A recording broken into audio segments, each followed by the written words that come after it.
Stretnutie najmladších adeptov a talentov rybolovnej techniky sa uskutočnilo aj v tomto roku na tradičnom mieste, to znamená, že v Gabčíkove, v Amadeovskom parku. 4. ročníka sa zúčastnilo, dá sa povedať, že rekordný počet mladých priateľov castingu a to zo 4 základných organizácií zväzu a zo 4 klubov Slovenského zväzu rybolovnej techniky. Toto podujatie tradične organizujeme v spolupráci s Bratislavskou Peťkou.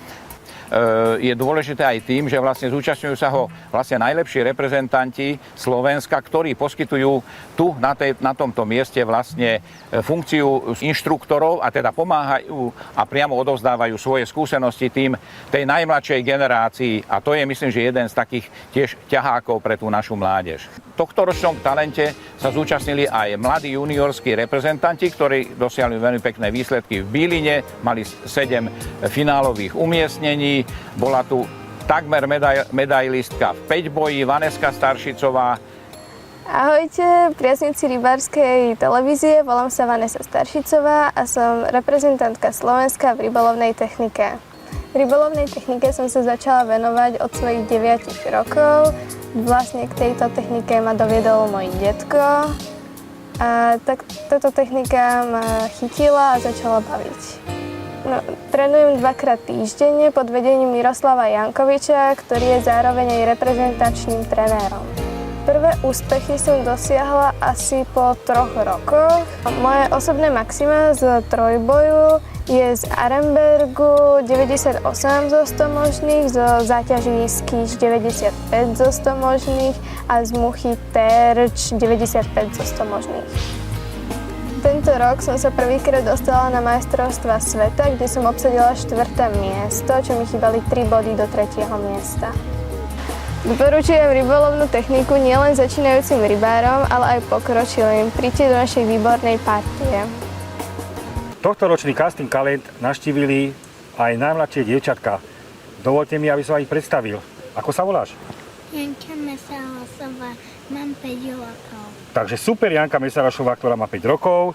Klára Mesarošová a mám 9 rokov. Výborné. Magdalena Mesarošová a mám 7 rokov. Silva Kšenková a mám 7 rokov.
Radko, od rána sledujem, že tráfáš do terča perfektne, krásnu desinu si do tohto terča hodil. Si z Očovej a prosím ťa, čo by si povedal, bolo by dobre, keby sem prišli aj iné deti? No, bolo by dobre, lebo s ním by som si dorozumel, mal by som kamarátov a tu s nimi si nedorozumiem a nemôžem sa s nimi rozprávať. A prečo sa nemôžeš s nimi rozprávať? Lebo im nerozumiem. A ty z Očovej vyprávate ináč po slovensky ako tu po slovensky, že? Slovenský zväz rybolovnej techniky je dostupný samozrejme na svojej webovej stránke, tam je kontakt na mňa a môžu sa aj prihlásiť potom z jednotlivých miest alebo krajov Slovenska vo svojich príslušných kluboch.